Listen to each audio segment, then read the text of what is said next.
Chapter 10. We had a beautiful wedding, 300 guests, hosted by Mary and Roger Adler. Ruby was my maid of honor. I wore a jewel necklace taffeta gown covered with rose paint lace, with sleeves down to my wrists, in full lace and a full lace skirt. It was designed by Vivian Wordley, the head of customer for Sunset.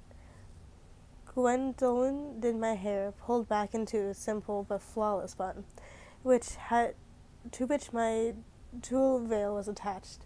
There wasn't much of the wedding that was planned by us.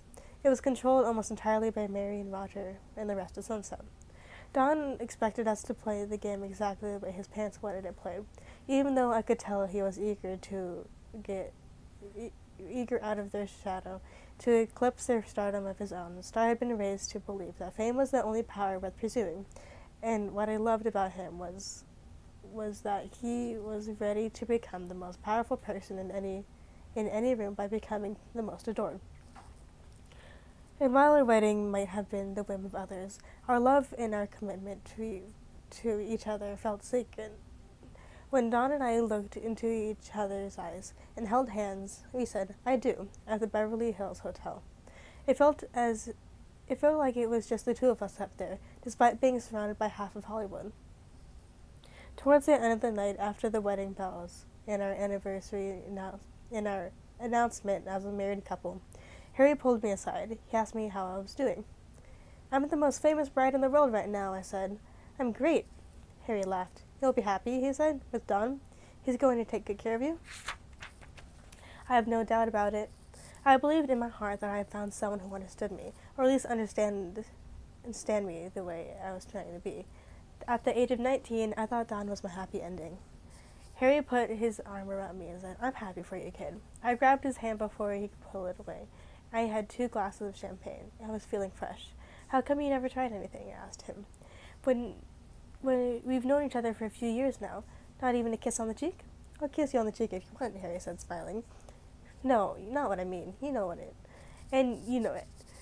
"Did you want something to happen?" he asked me. I wasn't attracted to Harry Cameron, despite the fact he was a categorically attractive man. "No," I said. I don't think I did." "But you want something to happen?" I smiled. "And what if I did? Is that so wrong? I'm an actress, Harry. Don't forget that." Harry laughed.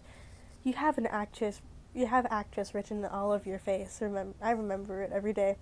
"Then why, Harry? What's the truth?" Harry took a sip of his scotch and took his arm off me. "It's hard to explain. Try. You're young." I waved him off. Most men don't seem to have any problem with a little thing like that.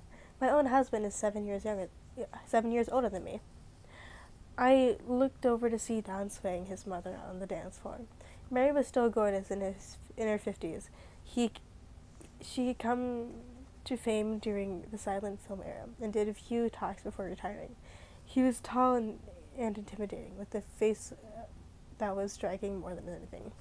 Harry took another swing of his scotch and put the glass down. He looked thoughtful. It's a long and complicated story, but suffice to say, you've just never been my type." The way he said it, I knew he was trying to tell me something. Harry wasn't interested in girls like me. Harry wasn't interested in girls at all. "You're my best friend in the world, Harry," I say. "Do you know that?" He smiled. I got the impression he did so because he was charmed, and because he was relieved. He'd revealed himself, however vaguely, and I was meeting him with acceptance, however indirectly. "Am I really?" he asked. I nodded. "Well then, you'll be mine." I raised my glass to him. "Best friends tell each other everything," I say. He smiled, raising his own glass. "I don't buy that," he teased. "Not for 1 minute." Don came over and interrupted us. "Will you mind terribly, Cameron, if I dance with my bride?" Harry put his hands up, as if in surrender. "She's all yours." "That she is." I took Don's hands, and he twirled me around the dance floor. He looked right into my eyes. He really looked into me, really saw me. "Do you love me, Evelyn, Hugo?" he asked. "More than anything in the world. Do you love me, Don Adler?" "I love your eyes, and your tits, and your talent. I love the fact that you've got absolutely no ass in you. I love everything about you." So to say yes would be an understatement. I laughed and kissed him. We are surrounded by people, packed in the dance floor. His father, Roger, was smoking a cigar with Ari Sullivan in the corner. I felt a million miles away from my old life, the old me, the girl who needed early days for anything at all. Don pulled me closer and put his mouth to my ear, whispering, "Me and you, we will own this town." We were married for 2 months before he started hitting me.